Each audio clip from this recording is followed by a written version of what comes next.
It has no home button, scans your face to log you in, and costs $999.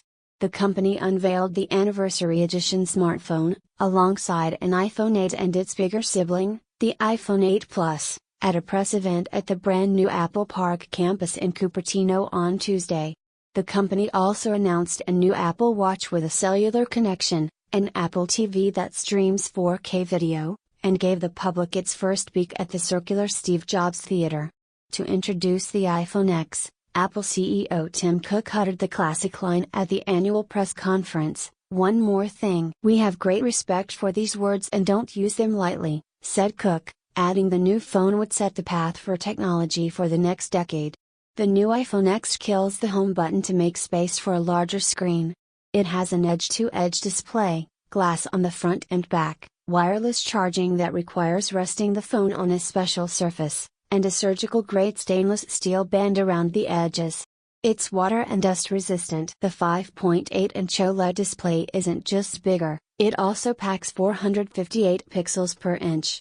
Apple Tech30, calls it a Super Retina display. It supports HDR, has a 1:1 contrast ratio and improved color accuracy. The loss of the home button means no more fingerprint sensor. To unlock the phone, you can use your face with a new technology called Face ID. Front-facing cameras and sensors create a map of your face to determine if you are the phone's proper owner.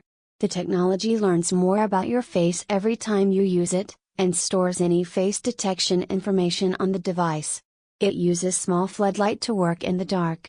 Apple said face detection is more secure than fingerprints.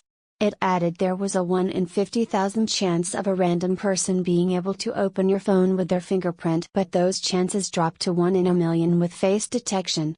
The company also introduced a Face ID-enabled feature called Animoji, which serves up animated emoji that mimic your facial expressions. For example, you'll be able to give your friends side-eye as a unicorn. Apple spent a significant amount of time hyping up its 12-megapixel dual cameras with image stabilization.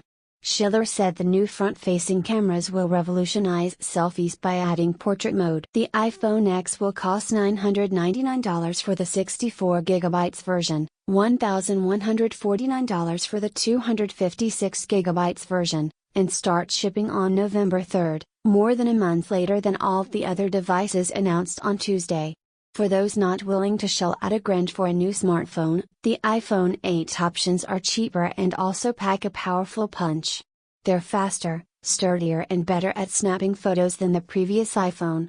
On the surface, the devices look similar to the iPhone 7. The iPhone 8 clocks in at 4.7 inches and iPhone 8 Plus is 5.5 inches.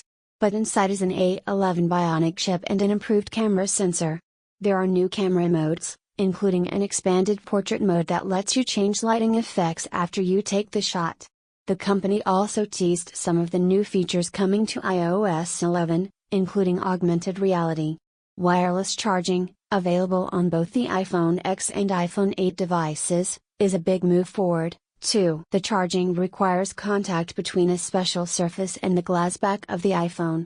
The technology is based on Qi wireless charging, which Apple believes will be available at coffee shops, stores and airports around the world in the near future, so people can get juice on the go. iPhone 8 smartphones, which come with an aluminum band around the edges, will be available in 3 colors, space gray, gold and silver. The iPhone 8 will start at $699 and the iPhone 8 Plus is $799 for 64GB models. Apple also announced a new cellular Apple Watch, which Cook claimed was the best-selling watch in the world, though the company has declined to release sales numbers. The waterproof Apple Watch has an even greater focus on fitness and health. For example, it flags users when it detects an elevated pulse. The Series 3 comes with a built-in cellular connection, so it no longer needs an iPhone nearby for most tasks. You can answer calls, receive text messages, talk to Siri, check maps and use third-party apps over cellular connections. Starting in October, it will also be able to stream music to AirPods over cellular. To demonstrate the watch's new powers, Apple conducted a live phone call from stage with a person on a paddleboard in the middle of a lake. Siri can finally talk back on the new watch, thanks to a new dual-core processor. Also included is a barometric altimeter, which tracks activity like stair climbing, skiing and snowboarding. The company has bigger dreams for the watch than workouts and wrist calls. It's launching an Apple Heart study later this year that will be able to detect early signs of atrial fibrillation, one of the leading causes of stroke.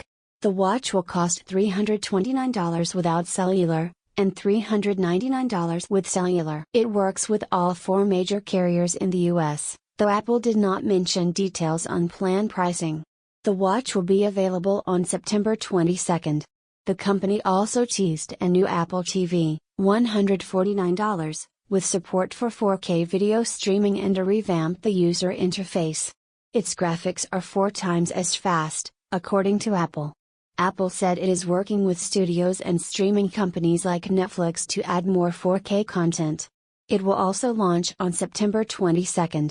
The Apple Watch was the first product unveiled inside the circular Steve Jobs Theater, part of Apple's brand new multi-billion-dollar headquarters in Cupertino, California. The spaceship-shaped campus is expected to open later this year. The event opened with a short inspirational video with featured audio by late Apple founder Steve Jobs. It seems only fitting that Steve should open his theater, Cook told attendees. Steve meant so much to me and so much to all of us. There's not a day that goes by that we don't think about him. Memories especially come rushing back as we prepared for today and this event. What do you think about this news? Scroll down and comment. Thanks for watching. Please subscribe. Goodbye and see you again.